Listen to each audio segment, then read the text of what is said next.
tal? ¿Cómo están? Soy Andrés Oppenheimer. Gracias por estar con nosotros. Ya falta muy poquito para la segunda vuelta electoral del 17 de junio en Colombia, en que se van a disputar la presidencia el candidato de derecha, Iván Duque, y el de izquierda, Gustavo Petro. Es la primera vez en la historia de Colombia que un candidato de izquierda llega a la segunda ronda. ¿Pero va a poder ganar? En la primera vuelta, Duque, el candidato de derecha, ganó un 39% del voto contra un 25% de Petro, el candidato de izquierda. Y las encuestas ahora lo dan como favorito a Duque, igual que en la primera vuelta. ¿Cuál de ellos va a ser el próximo presidente de Colombia? ¿Y cuál va a ser su postura respecto del drama de Venezuela y de muchos otros temas que afectan a toda América Latina? Hoy vamos a tener con nosotros al candidato Iván Duque, el que va primero en las encuestas, y le vamos a preguntar todo esto y mucho más. Yo no pienso cambiar la Constitución para que haya reelección en Colombia. En Colombia la reelección ya está prohibida y se mantendrá prohibida. Yo no pienso ni cambiar el periodo presidencial, ni mucho menos hablar de la reelección de nuevo. Lo que nosotros queremos hacer es un gran pacto por Colombia. Y más tarde en el programa vamos a tener a la primera vicepresidenta afroamericana de América Latina, la flamante vicepresidenta y al mismo tiempo canciller de Costa Rica, Epsi Campbell. Le preguntamos, entre otras cosas, sobre el racismo en América Latina y el racismo en Estados Unidos, y quiénes están haciendo las cosas bien y quiénes están haciendo las cosas mal. Definitivamente que el rezago de la participación política de los más de 200 millones de afrodescendientes en las Américas y el Caribe se ponen en evidencia una vez que se da mi nombramiento en la vicepresidencia de la República de Costa Rica. Bueno, vayamos directamente a la entrevista con el candidato presidencial colombiano Iván Duque, que está primero en las encuestas. Invitamos también a su rival, a Gustavo Petro. Hablamos más de una docena de veces con su oficina de prensa, pero hace pocas horas nos mandaron un email diciendo que la apretada agenda del candidato le imposibilita hacer la entrevista en este momento. Ok, vayamos directamente a la entrevista con Iván Duque.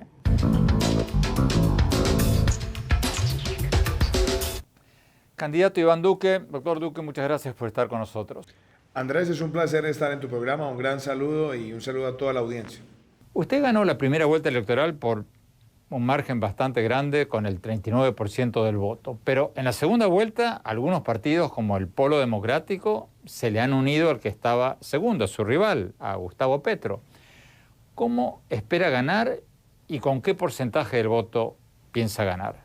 Bueno, yo soy muy malo para hacer cábalas o para tratar de predecir el futuro, pero lo que sí estamos haciendo es trabajar intensamente todos los días en la calle, hablando con el pueblo colombiano, y yo espero seguir haciendo esta coalición con la ciudadanía, por la ciudadanía y para la ciudadanía, para que tengamos una amplia mayoría y un mandato claro para gobernar a Colombia. Su rival, Gustavo Petro, dijo en una entrevista publicada por el diario El Tiempo que si usted gana, habría una dictadura uribista en Colombia, refiriéndose al expresidente Uribe. Que usted es un hombre de Uribe y que si gana, cambiaría la Constitución para permitir el regreso de Uribe. Acaba la pregunta. ¿Cambiaría usted la Constitución si gana? De ninguna manera, apreciado Andrés. Yo no pienso cambiar la Constitución para que haya reelección en Colombia. En Colombia la reelección ya está prohibida y se mantendrá prohibida. Yo no pienso ni cambiar el periodo presidencial, ni mucho menos hablar de la reelección de nuevo. Lo que nosotros queremos hacer es un gran pacto por Colombia. Estoy invitando a todas las fuerzas políticas, a todos los sectores económicos y sectores sociales, para que nos pongamos de acuerdo en un pacto por Colombia que nos permita hacer una reforma fiscal, una reforma a la salud, una reforma a la educación, una reforma agraria, una reforma pensional y una reforma a la justicia, que son algunos de los aspectos que Colombia necesita hoy, grandes consensos de corto, mediano y largo plazo. Y de ninguna manera nosotros queremos promover ni la dictadura ni acabar con la independencia de poderes, todo lo contrario. Lo que estoy promoviendo es una mayor independencia de los poderes para fortalecer nuestra democracia. Y estoy comprometido de manera clara en confrontar la corrupción, en acabar las relaciones negativas, incestuosas si se quiere, que ha habido en el pasado entre la rama ejecutiva y el legislativo a base de prebendas, lo que aquí se ha denominado la mermelada. La vamos a derrotar. Y pienso gobernar con independencia, dándole espacio a una nueva generación de colombianos que espero sean parte de un gabinete donde la mitad sean mujeres y que esa nueva generación nos permita unir a Colombia pensando en el futuro. Los que han tenido expresiones autoritarias en el pasado, ahora que no vengan a sembrar esos fantasmas, porque nosotros estamos realmente pensando en el futuro y estamos basando nuestra propuesta en la esperanza y no en el odio de clases, en las libertades económicas y no en las expropiaciones, en la defensa de las libertades económicas y no el dedo estigmatizador del gobernante que quiere perseguir sectores específicos. Esas son diferencias que ha notado el pueblo colombiano. Ahora le quiero preguntar sobre eso, doctor Duque, pero antes su rival dice que ustedes quieren hacer una reforma de la justicia para cambiar las altas cortes y permitir que el presidente pueda nombrar al fiscal general de la nación. ¿Es cierto eso? No, no es cierto. Primero que todo, yo nunca he hablado de que el presidente nombre al fiscal general. Hoy en Colombia, ¿cómo se elige el fiscal general? Es una terna que la presenta el presidente de la República y lo elige la Corte Suprema de Justicia. Yo no pienso cambiar ese procedimiento. Lo otro es que nosotros queremos una reforma a la justicia que nos permita, primero, que la rama judicial pueda ir a las facultades de derecho y escoger a los mejores para que sean nuestros jueces. Que tengamos incentivos para que esos jueces se queden y que nadie pueda llegar a magistrado sin haber estado por lo menos 5 años en la rama judicial. Que fortalezcamos las primeras y las segundas instancias, que tengamos el expediente electrónico, los mecanismos alternativos de resolución de conflictos para que eso nos permita tener una justicia próxima al ciudadano, eficaz y creíble. Y he dicho que quiero propiciar un gran acuerdo con la rama judicial y con las fuerzas políticas para que hagamos las reformas institucionales que requiera la justicia colombiana de cara a tener una justicia con más respaldo ciudadano y con más credibilidad. Eso no es acabarlas, eso no es destruirlas. Yo no voy a revocar jueces. Yo he dicho que se puede abrir un debate sobre si el sistema de cortes que tenemos es el conveniente y que se busque un espacio de reformas. Pero yo no pienso llegar a imponer mi voluntad ni mi querer. Lo que quiero es propiciar el gran consenso que Colombia requiere para tener la mejor justicia posible. ¿Cuál es su respuesta, candidato, a quienes dicen que si usted gana, el verdadero poder detrás del trono sería el expresidente Uribe? Quiero ser categórico, Andrés. El presidente de Colombia voy a ser yo. Me va a acompañar en la vicepresidencia Marta Lucía Ramírez. Vamos a conformar un gran equipo de personas jóvenes y también con una gran participación de la mujer, motivados por la transformación de nuestro país y por el futuro. El expresidente Uribe estará en el Congreso, porque acaba de ser reelegido senador. Será el líder de la bancada del Centro Democrático y trabajaremos con él para sacar adelante toda la agenda de reformas que queremos para nuestro país. Pero yo seré el presidente de los colombianos y lo seré motivado por ser el presidente de una nueva generación que una a Colombia y que nos permita construir una agenda de largo plazo donde la legalidad, decirle al criminal el que la hace la paga, derrotar la corrupción, el emprendimiento, donde la economía crezca con libertades económicas, la micro, pequeña y mediana empresa genere empleo, nos permita expandir la clase media y equidad para reducir las brechas entre ricos y pobres, sea el derrotero principal de nuestra estrategia de gobierno. Pero, aunque sea una falsa percepción, la mera percepción, la existencia de la percepción de que Uribe va a seguir teniendo la sartén por el mango, ¿no lo debilitaría usted después de 2 años de mandato? Porque algunos analistas dicen que dado que la última reforma constitucional no permite una reelección inmediata, usted solo podría ser presidente por 4 años y entonces en 2 años, cuando llegue el tiempo de buscar un nuevo candidato para su partido, muchos van a esperar la recomendación de Uribe. ¿Qué responde a quienes dicen que esa percepción podría debilitar un gobierno suyo en la segunda mitad de su mandato? A ver, Andrés, yo diría lo siguiente. Primero, yo he llegado a ser candidato a la presidencia pasando por distintas pruebas. Me sometí primero a las primarias del Centro Democrático, donde se hicieron 12 encuestas sucesivas con las bases del partido y con la opinión pública y gané las 2 encuestas con mi programa de gobierno. Después gané la consulta con Marta Lucía Ramírez y Alejandro Ordóñez con el programa de gobierno que le presentamos al país. Ahora ganamos la primera vuelta presidencial el pasado 27 de mayo y seguiremos de cara a la elección del 17 de junio con nuestras ideas, porque es este programa de gobierno el que están respaldando los colombianos. Y quiero ser claro, yo no voy a modificar la Constitución para que vuelva a existir reelección.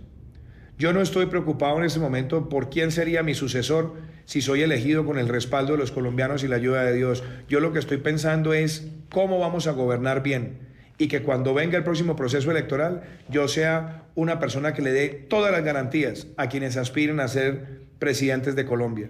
Mi mayor obsesión en este momento es ganar una elección con una amplia mayoría y un gran respaldo ciudadano e iniciar un gobierno que nos permita transformar a Colombia.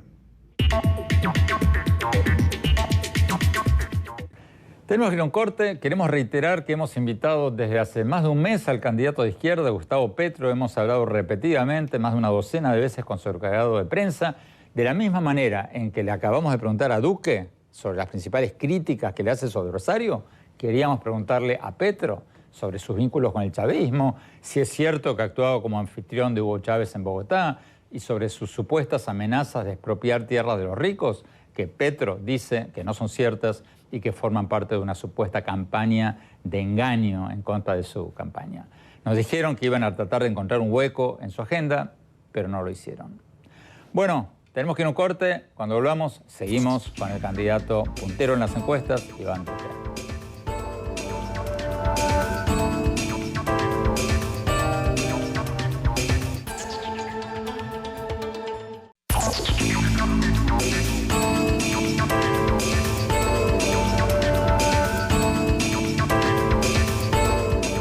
Muchas gracias por seguir con nosotros en esta entrevista con Iván Duque, el candidato que lidera en las encuestas para la segunda vuelta electoral de Colombia el 17 de junio. Sigamos viendo la entrevista. Doctor Iván Duque, candidato Duque, como hablábamos en el bloque anterior, su rival, Gustavo Petro, dice que usted es un incondicional del expresidente Uribe. Pero bueno, ningún político es igual a otro por más similitudes y coincidencias que tengan. ¿En qué áreas específicas se diferencia usted del expresidente Uribe? En muchas cosas, Andrés, en muchas cosas.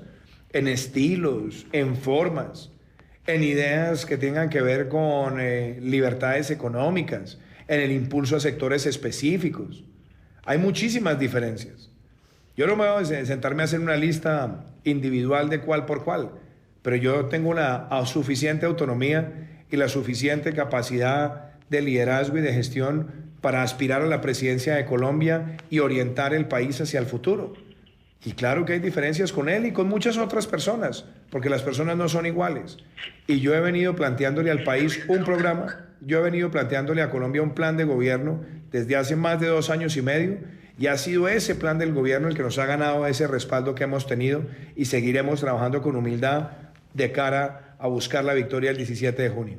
Antes de hablar de su rival, ¿nos podría dar un ejemplo de una diferencia? Pues muchas hemos tenido. Por ejemplo, yo recientemente he defendido que tengamos para la elección del Parlamento colombiano listas cerradas. Y el expresidente Uribe ha defendido las listas abiertas. En mi plan de gobierno está proponer las listas cerradas y creo que ese es un aspecto conveniente para Colombia. Hemos tenido, por ejemplo, algunas diferencias en algunos sectores que deberían ser jalonadores de crecimiento.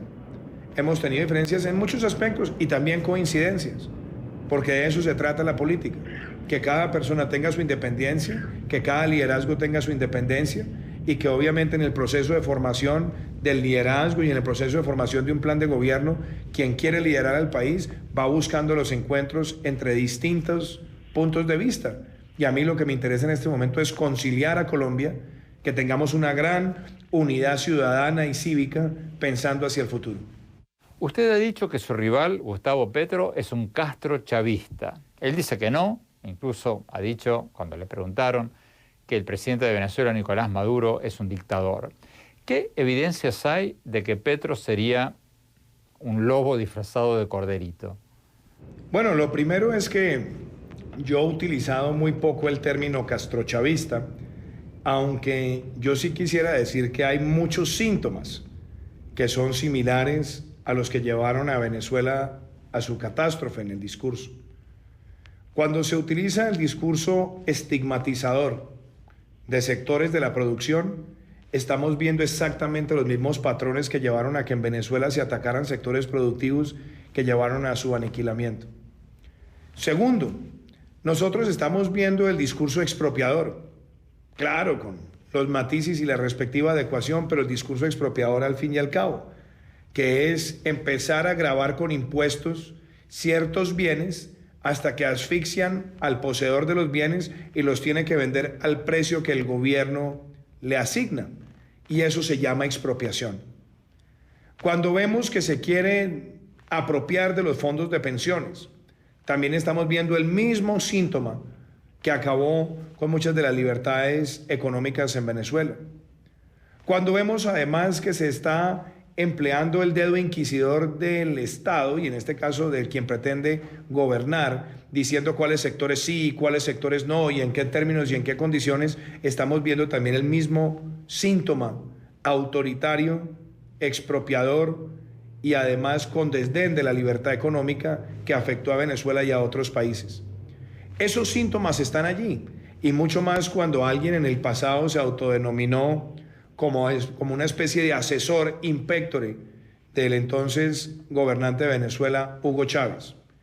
Y ahora obviamente vemos también el discurso camaleónico, que quiere cambiar de color según las circunstancias políticas. Lo cierto es que esas tesis fueron las mismas que se emplearon en el gobierno en Bogotá, cuando mi contendor estuvo de alcalde. Y eso obviamente es lo que nosotros los colombianos no queremos.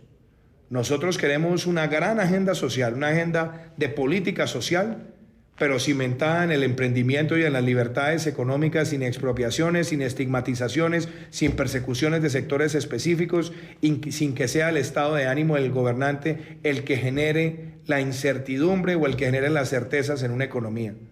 Esas son diferencias claras, y esas diferencias se van a hacer sentir en las urnas el próximo 17 de junio.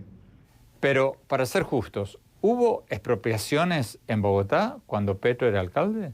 Pues hubo claramente discursos en contra de actividades económicas puntuales. Hubo claramente intervenciones abruptas del alcalde en sectores que tenían además estabilidad jurídica y contractual. Y vimos cómo el estado de ánimo del gobernante era el que cambiaba quiénes eran o no eran sus secretarios, y adicionalmente qué se permitía y qué se prohibía en la ciudad, sin necesidad de concertar ni buscar siempre un equilibrio de posturas. Ese tipo de expresiones ya las vivió Bogotá, además del desgreño administrativo y la mala gestión. Esos son además síntomas de lo que le puede ocurrir a Colombia en un gobierno de mi contendor. Quiero reiterar para quienes recién nos sintonizan ahora que hemos invitado repetidamente, más de una docena de veces en las últimas 2-3 semanas, al candidato Gustavo Petro. Nos dijeron que iban a tratar de encontrar un hueco en su agenda, no lo hicieron. Tenemos que ir a un corte. Cuando volvamos, vamos a ver lo que nos dijo el candidato que lidera en las encuestas para las elecciones de Colombia, Iván Duque, cuando le preguntamos cuál sería su postura ante el drama de Venezuela. No se vayan, ya volvemos.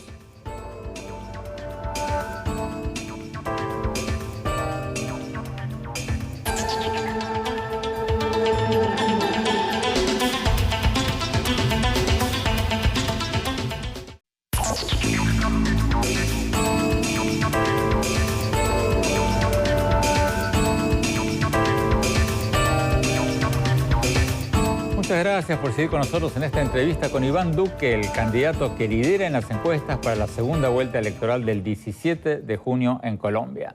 Sigamos viendo la entrevista.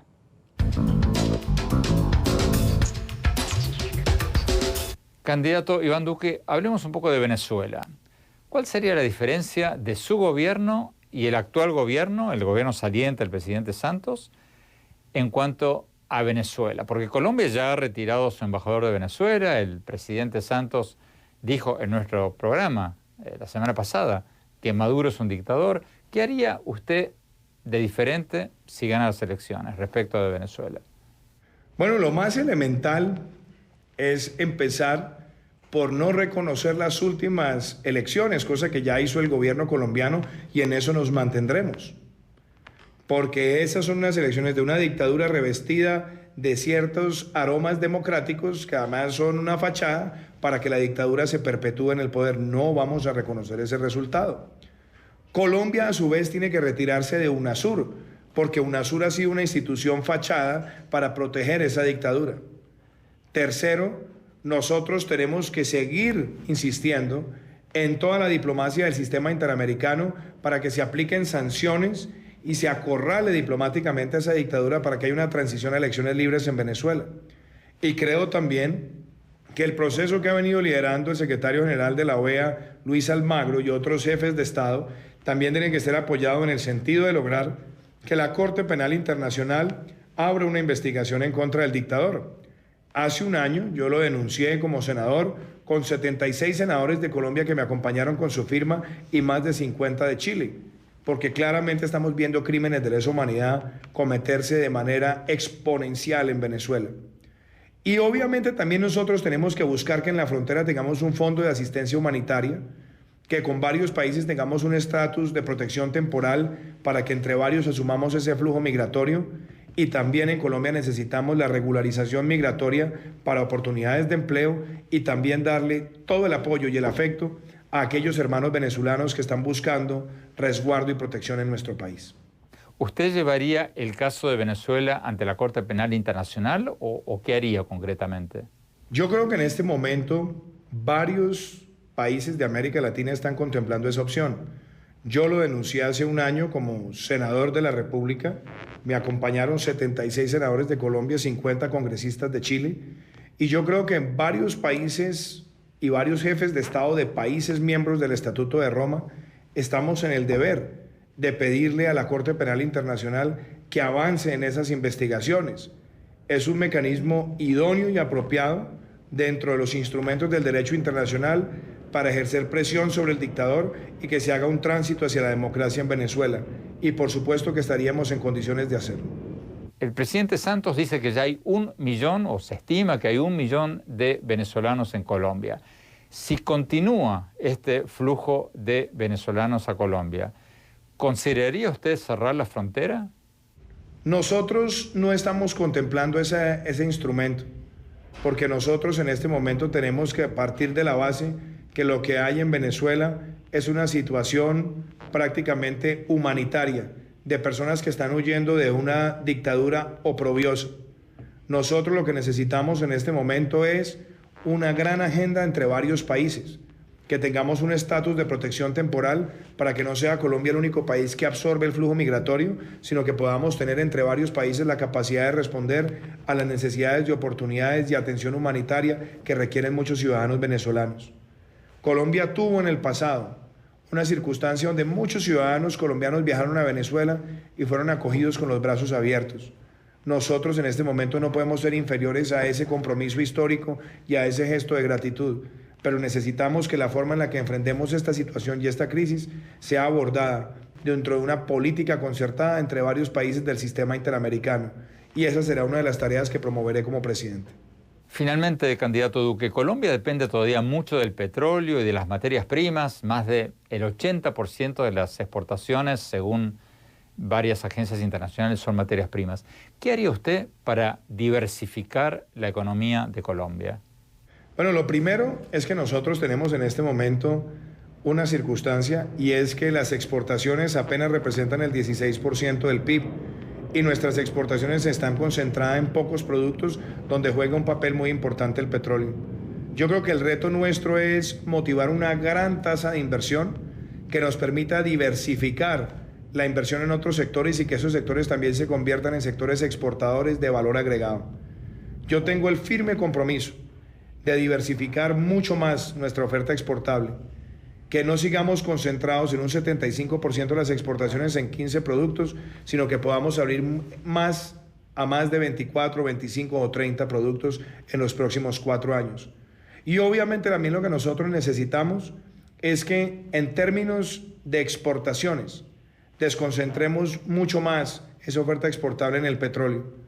Y es urgente también que nosotros en el país seamos conscientes que la matriz energética nacional también tiene que diversificarse para no depender tanto. Hoy en día Colombia está produciendo un poco menos de 900.000 barriles, estamos consumiendo cerca de 400.000 y estamos exportando cerca de 500.000.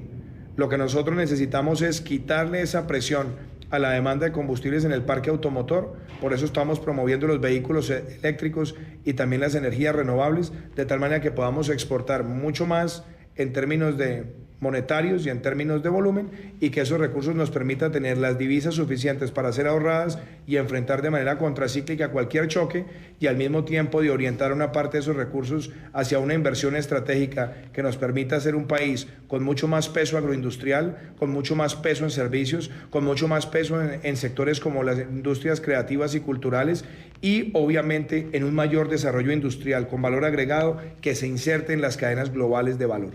Pero, concretamente, ¿cómo haría para aumentar esos 15 productos tradicionales a 25 o a 30? Pues lo primero, Andrés, es que nosotros necesitamos que el país sea capaz de traer más inversión. Diversificar la economía necesita inversión, y esa inversión tiene que estar aplicada a sectores específicos. Yo quiero, por ejemplo, que la agroindustria tenga un papel más preponderante. Hoy la agricultura en Colombia apenas representa cerca del 7% del PIB. Hace 25 años estaba en el 13%, y hoy con la gran demanda de alimentos debería permitirnos a nosotros llegar a una cifra mucho más alta. Hoy en día el sector servicios juega un papel importante, pero deberíamos llevar mucho más el peso en el Producto Interno Bruto. El turismo representa 5% del PIB. Yo quisiera que en los próximos 3 años lo pudiéramos llevar al 8%.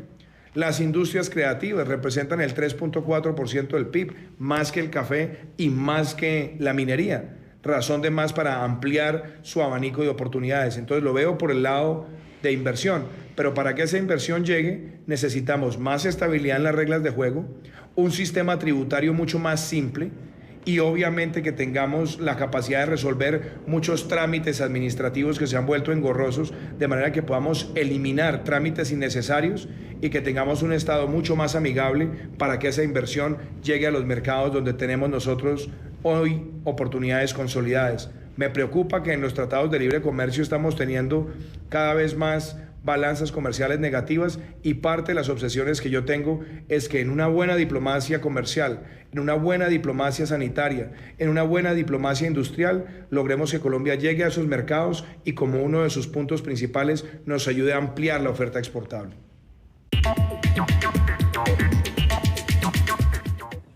Tenemos que ir a un corte. Cuando volvamos, vamos a ver la entrevista que le hicimos a la flamante vicepresidenta y al mismo tiempo canciller de Costa Rica, Epsi Campbell. Es la primera vicepresidenta afrolatina de América Latina. No se vayan, ya volvemos.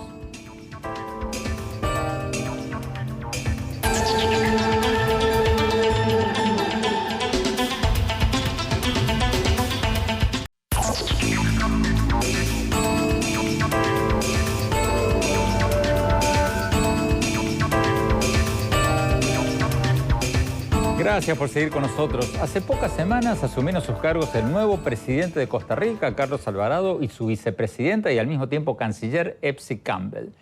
Campbell es la primera vicepresidente afrolatina en la historia de América Latina. Hablamos con ella hace poco. Veamos lo que nos dijo.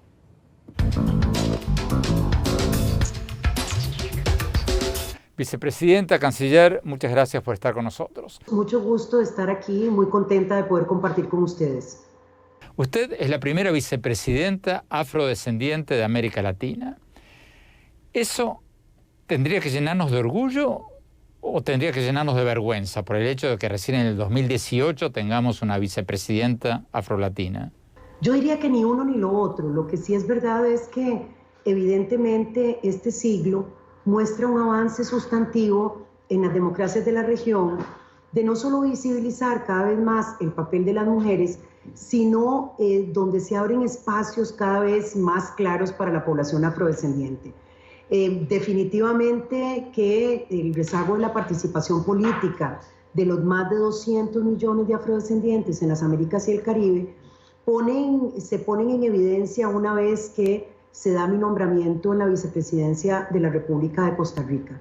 Pero yo más bien lo miro como ese proceso acelerado que ha iniciado la región y que dichosamente se inicia en un país como Costa Rica, en donde la participación política de sectores que han sido históricamente excluidos empiezan a tener un lugar y un lugar protagónico. Usted, vicepresidenta, ha sido una estudiosa y una activista en temas de afrodescendientes.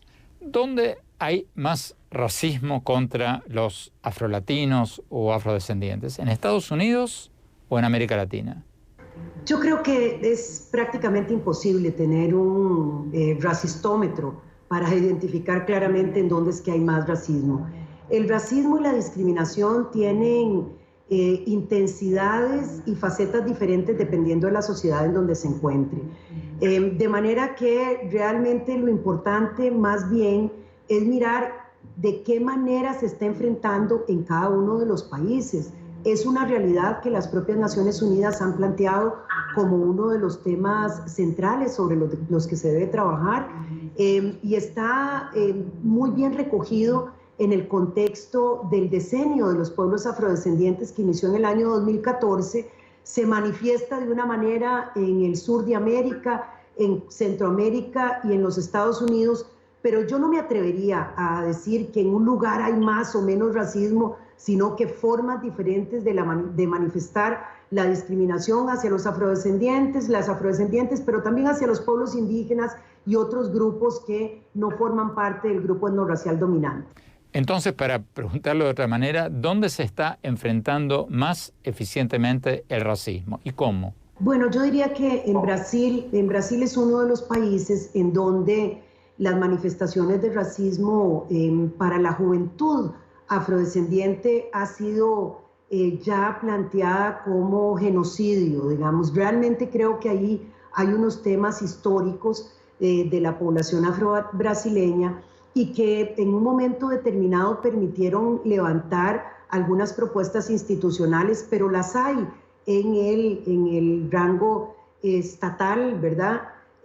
Y ahí tenemos problemas que tienen que ver con la pérdida de vidas de los jóvenes afrodescendientes. Usted, como vicepresidenta, ¿qué va a hacer concretamente para ayudar a mejorar la situación de los afrodescendientes? Según las Naciones Unidas, los afrolatinos son una de las poblaciones más pobres de América Latina. Ahora que está en su nuevo cargo como vicepresidenta, uno de los cargos más altos del país, ¿qué va a hacer? ¿Qué va a hacer concretamente para reducir la pobreza entre los afrodescendientes? Lo que concretamente se puede hacer es lograr un mayor compromiso de parte de los estados del cumplimiento de agendas que tienen que ver, 1, con acciones afirmativas de los pueblos afrodescendientes relacionadas con participación política. 2, los temas relacionados con la inclusión social de los jóvenes afrodescendientes y la reinserción en el sistema educativo, de campañas internacionales y nacionales internas para generar temas relacionados a la no discriminación y a la igualdad, oportunidades económicas para las comunidades afrodescendientes que permitan efectivamente un desarrollo mucho más permanente e inclusivo. Cuando usted habla de acciones afirmativas, ¿se refiere a cuotas? O sea, ¿cree que habría que poner cuotas raciales, por ejemplo, en la política? Por ejemplo, cambiar las leyes para que si un país tiene un 20% de población afrolatina, tenga un 20% de legisladores afrolatinos. ¿A eso se refiere? Hay países que lo han incorporado así, ya hay una cuota de participación racial en un país como Bolivia, pero realmente cuando hablo de cuotas estoy hablando de que en las cuotas que ya existen, por ejemplo, para la participación de las mujeres se incorpore el elemento multiétnico y pluricultural. Ya existen en los países esas cuotas. Estoy hablando de acciones afirmativas relacionadas con la educación en un todo. También existen experiencias que han sido exitosas, por ejemplo, en el caso de Brasil, donde las universidades públicas tienen cuotas de acción afirmativa para población pobre y población afrodescendiente. Estoy hablando de acciones afirmativas, por ejemplo, en temas relacionados con oportunidades productivas o créditos productivos no reembolsables para poblaciones afrodescendientes. Digo, efectivamente hay una gran gama de cuotas en donde las acciones... Perdón por la interrupción, vicepresidenta, pero entonces, para que entienda bien, cuando usted habla de acciones afirmativas, usted está hablando de cuotas. No solamente son cuotas, las acciones afirmativas son cuotas y son acciones concretas para poblaciones específicas en programas públicos o en acciones públicas. Por ejemplo, cuando uno define una cantidad de recursos que lleguen a unas comunidades porque están en una situación de extrema vulnerabilidad, eso es una acción afirmativa, pero no es una cuota. Cuota es cuando efectivamente hay una cantidad de personas que se les separa un lugar específico para tener acceso a un bien o a un servicio al que históricamente no tiene acceso. Por ejemplo, las cuotas en el sistema educativo brasileño es una cuota porque se separó el 50% de los espacios para poblaciones afrodescendientes y de escasos recursos. Realmente es una combinación. Las acciones afirmativas lo que permiten, como se ha hecho históricamente con las mujeres, es disminuir las brechas de desigualdad que existen en sectores específicos de la población. Por ejemplo, yo estoy en un gabinete en donde, por definición del presidente Alvarado, más del 50% de los puestos ministeriales han sido ocupados por mujeres. No fue necesario que tuviésemos una ley de cuotas en el Poder Ejecutivo para que eso sucediera. Fue una decisión política de parte del presidente, pero sin embargo también tenemos en Costa Rica una cuota de participación paritaria en el Parlamento de la República, en donde los partidos políticos están obligados a presentar no solamente el 50% de los puestos, sino que estas listas sean intercaladas. Eso nos ha permitido que el 45% de los asientos del Congreso costarricense sean ocupados por mujeres. Estos son tipos de acciones que lo que permiten es disminuir esas brechas históricas y permitirle a la democracia que los diferentes ciudadanos y ciudadanas tengan la posibilidad de contribuir de manera definitiva con el desarrollo del país. Así que definitivamente los países tienen experiencias. En mi país también hay una ley, la ley 7600, en donde hay acciones afirmativas para la población con discapacidad, y ahí en esa ley de acciones afirmativas se separa una cantidad de puestos para la población con discapacidad. Y recientemente aprobamos en la Asamblea Legislativa pasada una ley de acciones afirmativas para la población afrodescendiente. De manera que sí tendríamos que mirar que la lógica es reconocer en dónde existen las brechas y actuar de manera directa para disminuir esas brechas y para permitirle a un sector importante de la población participar en igualdad de condiciones con el resto. Creo que Costa Rica ha hecho un trabajo extraordinario en ese sentido. Me parece que hemos dado un salto cualitativo muy importante, reconociendo incluso los lugares en donde tenemos que hacer esfuerzos muy importantes, pero también sabemos que tenemos un know-how en algunos temas que queremos compartir, no solamente en la región, sino con el mundo, a partir de políticas sociales que han permitido generar unos avances que son diferentes y que son, digamos, cualitativamente diferentes que en otros países. Interesante. Tenemos que ir a un corte. Cuando volvamos, mis conclusiones. No se vayan, ya volvemos.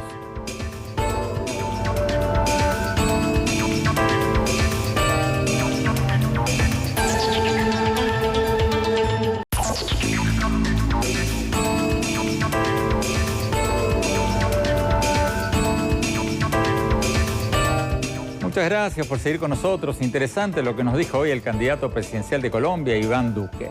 Las encuestas dicen que Duque tiene una gran ventaja y que va a ganar. Y si gana, va a ser interesante ver si cumple algo que mencionó hoy y de lo que viene hablando hace bastantes años. Su plan de desarrollar las industrias creativas, las industrias culturales, que él dice pueden ser tanto o más importantes para Colombia que las exportaciones de café u otras materias primas. Interesante no solo para Colombia, sino para toda América Latina. Yo lo conocí a Duque en el 2013, cuando él trabajaba en el Banco Interamericano de Desarrollo en Washington y sacó su libro La Economía Naranja, junto con su coautor, Felipe Buitrago. Y me dijo entonces que en Latinoamérica estamos sentados sobre un tesoro y no sabemos aprovecharlo. Y se estaba refiriendo a las industrias culturales, las industrias creativas. Me dijo entonces que a pesar de sus enormes talentos, América Latina exporta apenas el 1.7% del comercio mundial de servicios culturales. Escucharon bien, solo el 1.7%, menos del 2%. En otras palabras, en América Latina tenemos algunos de los mejores cineastas, actores, cantantes y escritores del mundo y no exportamos lo que producen, o por lo menos no lo hacemos suficiente. Muchos gobiernos todavía consideran la cultura como un pasatiempo, un entretenimiento local, una manera de comprarse a los cineastas y los artistas para que hablen bien de los presidentes, pero no como una gran industria de exportación. Eso es ridículo. Muchos países han hecho de la cultura una enorme fuente de ingresos. El Cirque du Soleil de Canadá emplea a más de 4.000 personas y genera ganancias de más de 800 millones de dólares por año. Por increíble que parezca, todavía en América Latina no hay un área de libre comercio cultural para toda la región. Para que una película colombiana o un libro argentino se consideren una obra latinoamericana y no sean objeto de trabas aduaneras en la región. Eso, por ejemplo, ayudaría a estimular las artes y a exportarlas a todo el mundo. A Colombia no le falta materia prima cultural. Es el país de García Márquez, del pintor Fernando Botero, de Shakira, de Juanes, de tantos otros. Y lo mismo va para muchos otros países de la región. Estamos sentados sobre un tesoro y no lo estamos aprovechando. Vamos a ver si gana Duque. Y si gana, vamos a ver si pone a trabajar en serio, a materializar todo esto para el bien de su país y como idea para todos los demás. Bueno, muchas gracias por habernos acompañado y no se olviden de visitarnos en nuestro blog andresoppenheimer.com. Si se registran ahí, les vamos a mandar por email todas mis columnas del Miami Herald y nuestros más recientes programas de televisión. Les recuerdo la dirección es andresoppenheimer.com. Y por supuesto, síganos en nuestro Twitter, @OppenheimerA, y en nuestro Facebook. Gracias. Hasta la semana próxima.